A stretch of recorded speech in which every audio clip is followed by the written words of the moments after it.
Hello again, my name is Gabe Zolna. If you've watched some of my recent videos, quite often I'll comment and I'll say if you're interested in looking into our future, simply look at our past. And that doesn't just apply to us here in this country. It applies to countries all over the world. One of the articles that I think you might want to take a look at, and I'm going to provide you with some of the highlights, is on Western journalism. And the article is entitled, "You Won't Believe Who Just Admitted Islam is a Threat to Nation." And it was written by Dr. Kevin Collins, and it was dated April the 24th, 2014. And it goes on to say, as long as current policy remains in place, the report gives the nation 15 years before Sharia law becomes a reality.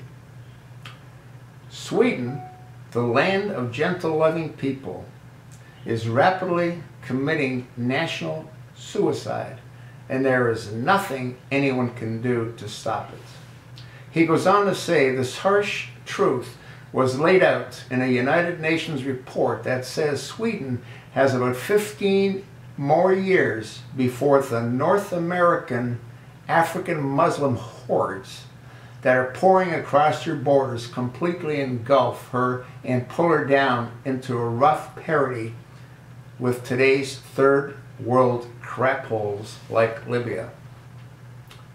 Interesting, is it not?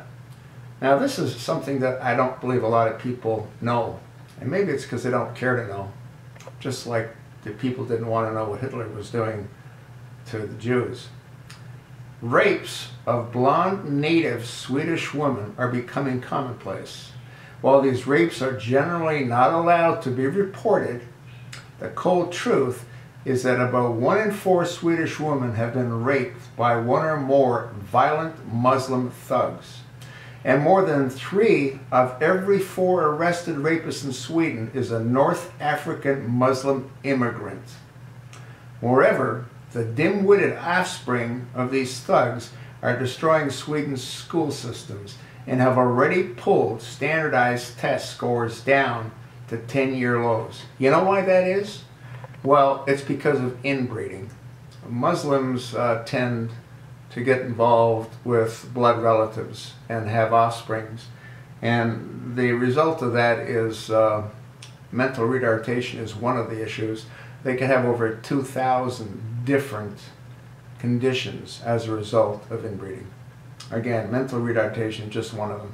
You know, it's also frightening. If you go and Google the number of Muslim countries and the percentage of people within those countries that are inbred, like in Pakistan, which just happens to be nuclear, I think they're around 65% inbred.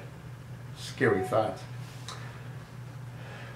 The reality is that what's happening in Sweden isn't just isolated to Sweden.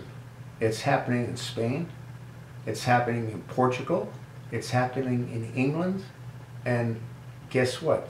It's happening right here in the United States of America. You think not? Well, I believe that there are 2 Muslim members of Congress that were sent there by the state of Minnesota. Minnesota is one of the areas that has a rather large population of Muslims. That's why they're able to do that. Michigan is another one of those states that has a very large percentage of Muslims. As they continue to breed, they end up becoming a much stronger force, a voting force, which is why Dr. Collins said what he did as far as Sweden's concerned. In 15 years, their numbers will exceed the blonde, blue-eyed Swedes.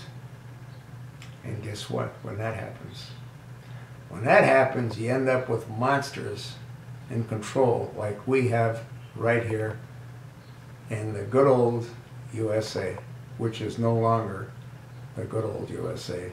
It's the stomping grounds for the hordes of radical Muslim extremists that are coming in and being brought in unimaginable numbers.